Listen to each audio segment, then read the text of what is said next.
मित्रों, आप प्रश्न पूछते हैं कि सब कुछ जानने के बाद भी क्यों हमको बंधन ही होता रहता है। जानने के बाद तो मुक्ति होनी चाहिए और मुक्ति होती नहीं है, बंधन ही होता रहता है। और हम सब जान लेते हैं, हमको कोई भी बात ऐसी नहीं है जिसको हमने नहीं जाना, सब पता हो गया हमको। और बहुत साल तक हमने गुरुओं की वाणी सुने, शास्त्रों का अध्ययन किया, कुछ ध्यान इत्यादि भी कर लिए, तो सुनने को करने को कुछ बचा नहीं। अब तो बात ठीक है कि अब तो होनी चाहिए, फिर समझ गए, जान लिया सभी चीज़।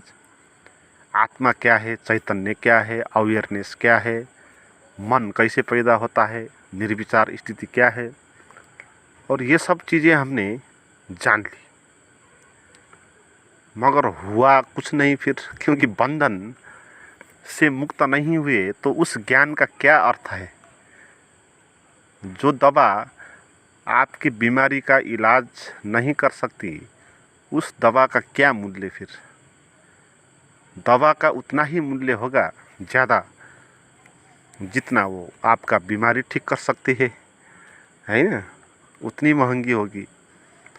मगर आपके पास जो ज्ञान है ये तो ऐसा है, बहुमूल्य है लगता है, और फिर भी असर नहीं पड़ता, कुछ बीमारी ठीक नहीं होती। तो क्या हो रहा है, कहीं हम नकली दवाई तो सेवन नहीं कर रहे हैं, जिसको हम ज्ञान बोल रहे हैं, कहीं वो ज्ञान का भ्रम तो नहीं है। तो इस पर विचार करना है, क्योंकि अगर सच में ही हमने जान लिया होता तो प्रश्न ये नहीं बचता आपको कि फिर क्यों इसमें उलझे हुए हैं संसार में, है। जो व्यक्ति जानेगा वो तो इस तरह बोलेगा, समाज में उलझन है तो वो उलझन भी ठीक है, उसको भी स्वीकार कर देता हूँ। तो ज्ञानी व्यक्ति इस तरह बोलेगा, और उस स्वीकार से उलझन को वो बदल देगा। उसके पास कीमिया होगी, वो जो कुछ भी नकारात्मक चीज़ें हैं वो उनको सकारात्मक चीज़ में बदल देगा। मगर जिसके पास खोखा ज्ञान है, केवल तर्क जाल है, शब्दों का जाल है, उनको लगेगा कि सभी कुछ तो समझ गए, समझने को कुछ बचा नहीं, तो फिर क्यों नहीं होता। मित्रों, अध्यात्म की बात जो है ना, जो धर्म की बात क्या बोलते हैं, चैतन्य बोलते हैं, बोध बोलते हैं, अवेयरनेस बोलते हैं, ध्यान बोलते हैं, वो सभी एक ही चीज़ है ना, एक ही चीज़ है।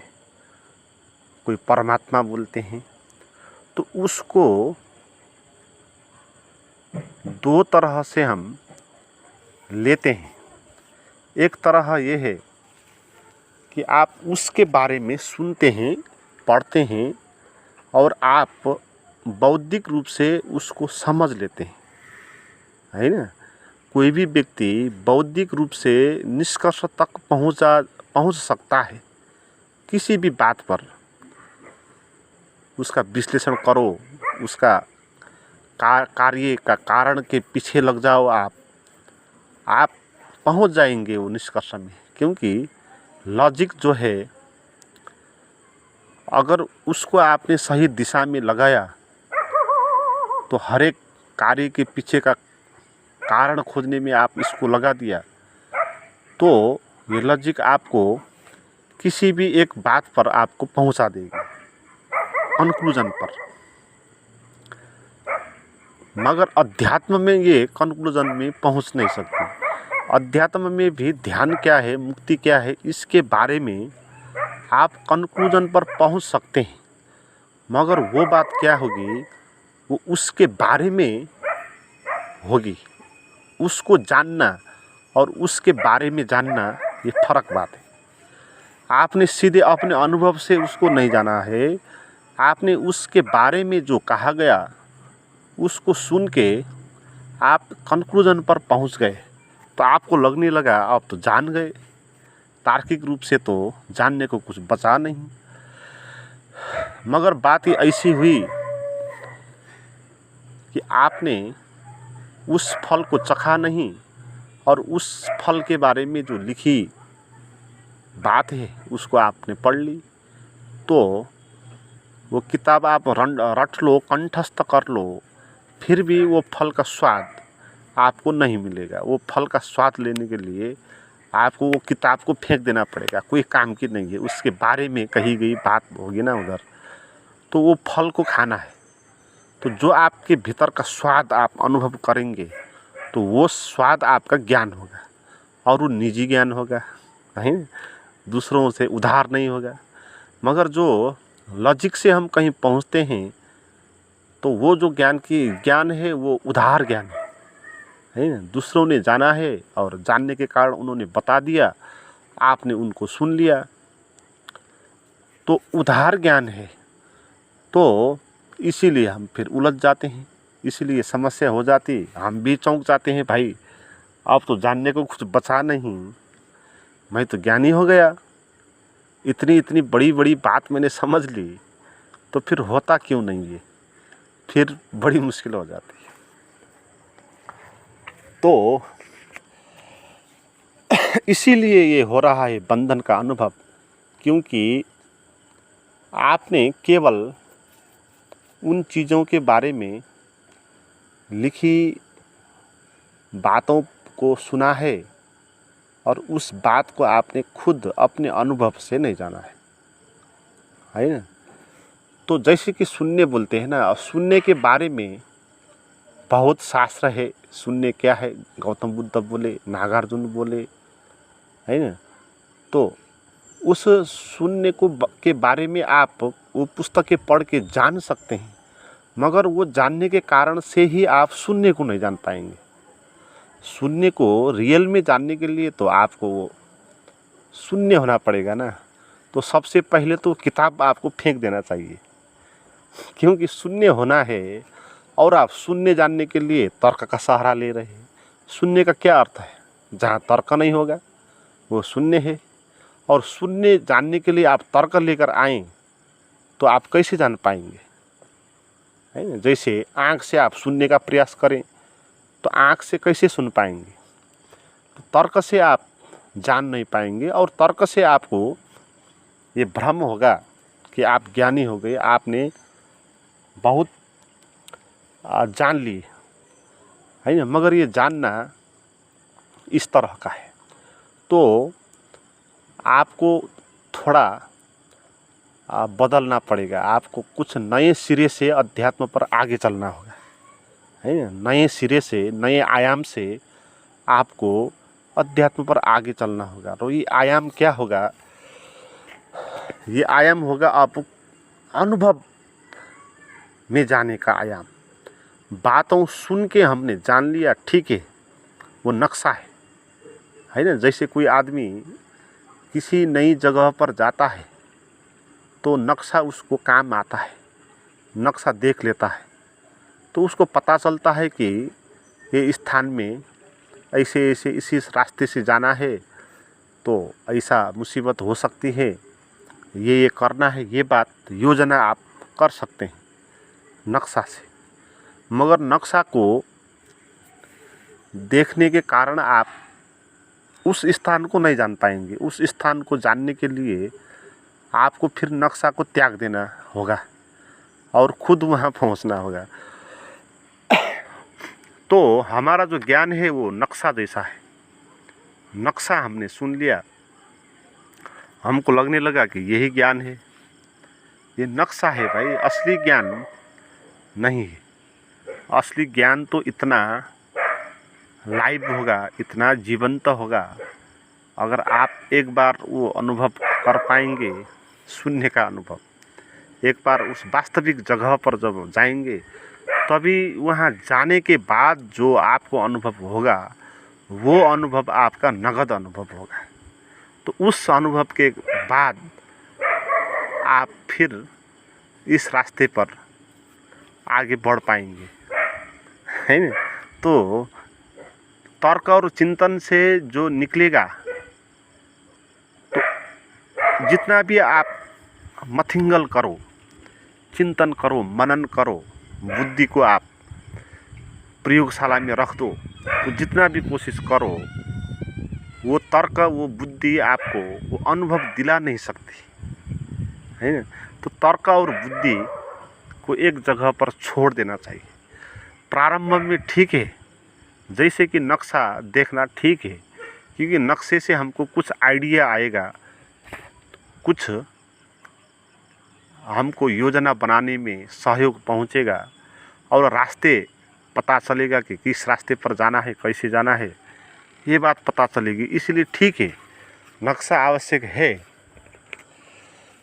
ऐसे ज्ञान भी आवश्यक है, ठीक है। प्रारंभ में ज्ञान ही आपको आगे ले जाने में मदद करेगा।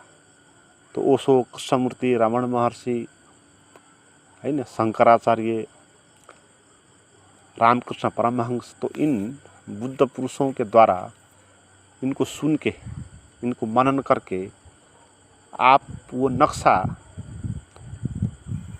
का उपयोग कर सकते हैं, मगर बाद में आपको सभी कुछ छोड़ देना पड़ेगा और खुद ही प्रवेश करना होगा उस जगह पर। शून्यता का खुद ही अनुभव करना है। तो अनुभव पे आप ध्यान दें, है ना। कोई बात है तो वो बात बौद्धिक रूप से आपने समझ ली, ठीक है। अब वो बात को अपना अनुभव बनाना है, तभी आपका होगा, नहीं तो नहीं होगा।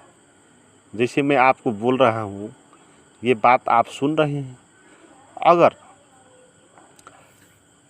जिस मनोदशा में रहकर, है ना, जिस स्थिति में रहकर मैं इन बातों को कहता हूँ, तो उस चीज़ का आपने अनुभव किया कि नहीं, वो बात मूल है। आपने इन शब्दों को सुना, इन पे तर्क लगाए, लॉजिक लगाए और किसी निष्कर्ष पर आप पहुँचे, तो इससे आपको वो बात पता नहीं होगी, है जो बात पता करके मैं बोल रहा हूँ। तो इस बात को पता करना है ना, मगर उस बात को बोला जा नहीं सकता। जो बोलते हैं वो केवल नक्शे के लिए ही बोलते हैं।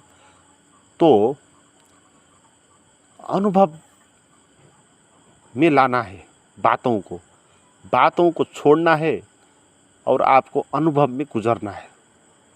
तो अनुभव पर ध्यान दें।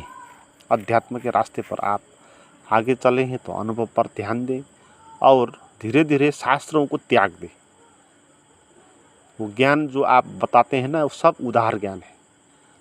मैं नहीं बोलता कि जिसने बताया है वो नकली गुरु है, ये नहीं, असली गुरु ने बताया होगा, है ना। मगर आपके लिए तो वो असली ज्ञान है नहीं।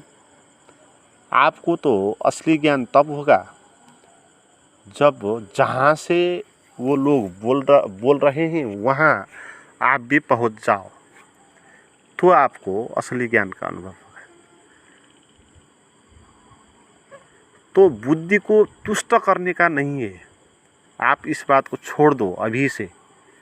बुद्धि नहीं बढ़ानी है, तर्क नहीं बढ़ाना है, शब्द का जाल नहीं बढ़ाना है, अनुभव चाहिए आपको। अनुभव वही आपको तृप्त करेगी। बुद्धि, चिंतन ये आपको तृप्त नहीं कर सकती, ये अतृप्त है, पीड़ा देगी ये। जैसे किसी ने प्रेम के बारे में किताब पढ़ लिया, प्रेम का परिभाषा क्या है, प्रेम का वर्गीकरण क्या, कितने किस्म के प्रेम होते हैं, तो इस बात पर किसी ने किताब पढ़ ली, कंठस्थ कर ली, तो इस हिसाब से उसको प्रेम का अनुभव नहीं होगा, है ना, बल्कि उसको प्रेम का अनुभव और कम होगा। इसलिए जो व्यक्ति बड़ी ज़्यादा तार्किक होते हैं ना, ज़्यादा तार्किक तर्क निकालने वाले लोग, विवाद करने वाले लोग जो होते हैं ना, उनके पास प्रेम करने की योग्यता नहीं होती। जितना मल चलेगा, तर्क चलेगा, उतना हृदय शुष्क होगा, है ना। जितना हृदय चलेगा उतना तर्क शुष्क होगा। तो आप हृदय को केंद्र में रखना है, बुद्धि को केंद्र में नहीं रखना है ना। बुद्धि को सर से ऊपर जो थिंकिंग होता है ना, ये सभी इनसे मुक्त होना है। और ताज़े ताज़े हवाएं आपको छू रही है, इस बात पर नोटिस करना है। शून्य आकाश फैला हुआ है चारों तरफ, इस पर नोटिस करना है ना। तारे चमक रहे हैं, जून निकल रहा है, सूरज की किरणें फैल रही है। तो ये सौंदर्यता, सुंदरता, ब्यूटी चारों तरफ फैल रही है। तो इस ब्यूटी को पीना है, इसको जीना है, इसका अनुभव करना है। मगर आप चिंतन करेंगे तो कैसे जी पाएंगे? जैसे किसी आदमी ने फूल को देखा और चिंतन करने लगा कि ये फूल क्या है, इसमें कितने पत्र हैं, इससे हम क्या कर सकते हैं। चिंतन करने लगा तो उसको वो फूल का सौंदर्य दिखाई नहीं पड़ेगा, वो अपना चिंतन में खो जाएगा। मगर जो व्यक्ति चुपचाप शांत ऐसे ही सरल तरीका से देखेगा फूल को और कोई मन में विचार नहीं उठेगा, तो उसको उस सौंदर्य का अनुभव होगा, उस फूल का। तो हमको जीवन जीना है भाई, है ना, पीना है सौंदर्य को। तो तर्क से कैसे होगा? हवाएं बह रही है तो उस पर नृत्य करना है ना। तो परमात्मा तो लबालब है ना, टनाटन है, चारों तरफ बरस रहा है, चिड़िया गा रही है, कल कल नाद कर रही हैं नदियाँ, कोई बांसुरी बजा रहा है, बीड़ा झंकृत कर रहा है। तो ये नृत्य चल रहा है, उत्सव चल रहा है। तो इसको पीना है, इसको जीना है। तर्क से आप कहीं नहीं पहुँचेंगे, करेंगे भी क्या तर्क से? अगर आप तर्क से किसी एक निष्कर्ष पर पहुँच ही जाए तो भी आपको क्या होगा? आपको आपका पेट नहीं भरेगा, आपकी प्यास, भूख प्यास नहीं मिटेगी, है ना। भूख प्यास तो आपको तब मिटेगी जब आप पानी पिएंगे। पानी के बारे में लिखी किताब आपके लिए आवश्यक है नहीं। ऑक्सीजन के बारे में ज्ञान जान के क्या करेंगे? ऑक्सीजन को तो लेना है अपने अंदर, है ना। तो इस तरह धीरे धीरे शास्त्रों से, ज्ञान से मुक्त होना है और अनुभव में लाना है बातों को, है ना। मित्रों, आपका निजी अनुभव बनाने के लिए ही ध्यान का प्रयोग किया जाता है।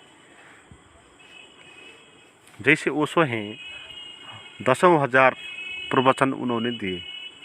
अगर प्रवचन से ही होता तो वो क्यों इतना श्रम उठाते ध्यान करवाने के लिए? ओशो ने कितना ध्यान आविष्कार किया, सक्रिय ध्यान, निष्क्रिय ध्यान, विपश्यना ध्यान, है ना। तो आनापानसति योग करवाते हैं, कहीं पर ओमकार का ध्यान कराते हैं, कहीं बहुत सारे नाद ब्रह्म कराते हैं। तो इतने ध्यान वो सब कराते हैं। तो अगर शून्य से हो जाता होगा तो ओशो इतने मूर्ख तो नहीं होंगे, मूढ़ तो नहीं होंगे कि मैंने तो 10,000 प्रवचन दे दिया तो जो लोग समझ पाएंगे वो प्रवचन सुन लेंगे और फिर उनको हो जाएगा। तो फिर वो क्यों ध्यान करवाते? तो ध्यान आपको इसलिए करवाते हैं कि भाई ये तर्क बुद्धि के द्वारा इसको आप नहीं जान पाएंगे। तर्क और बुद्धि का हम सहारा लेंगे, कुछ नक्शे का उपयोग करेंगे, फिर आपको अपना अनुभव होना चाहिए, खुद आपको देखना चाहिए, आपका निजी अनुभव होना चाहिए। तो आपका निजी अनुभव बनाने के लिए फिर उसको क्या करते हैं? ध्यान का प्रयोग कराते हैं। आप छोड़ दो फिर ज्ञान को, ध्यान में ज्ञान का कोई प्रयोजन नहीं है ना। ध्यान तो निर्विचार की अवस्था है ना। देखें, इतने रहस्य की बात ओशो जैसे सभी बुद्ध पुरुष ऐसे ही बोलेंगे तो कितने तर्क फैलाए उन्होंने, कितनों शब्दों का जाल फैलाया ओशो ने। मगर इतने शब्दों के जाल फैलाने के बाद फिर वो बोलते हैं कि भाई इसलिए हमने बोले थे कि आप ध्यान करो।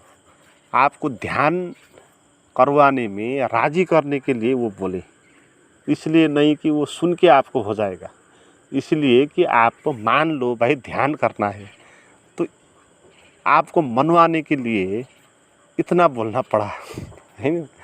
इसीलिए ध्यान मुख्य है ना। उस जैसे आप और गहरे जाएंगे तो ओशो की शिक्षा में संदेश क्या है, वो संन्यास देते हैं।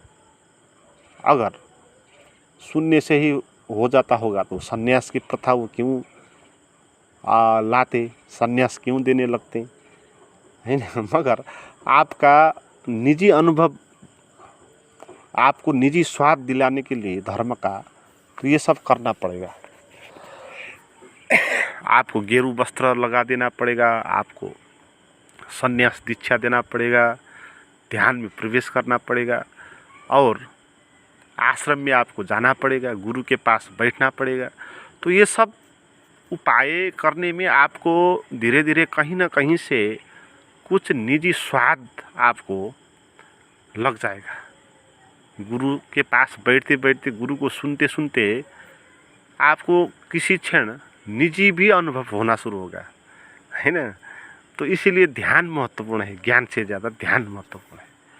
तो निजी अनुभव आपको जब होगा धीरे धीरे, तो आपको पता चलेगा कि मैंने तो कुछ जाना नहीं है, मैंने जो कुछ भी जाना था वो केवल बौद्धिक रूप से समझा था, वो बात भी ठीक थी, आगे जाने के लिए नक्शा की काम वो करती थी, मगर अब तर्क को छोड़ देना है, निर्विचार में जाना है और ध्यान में डूबना है।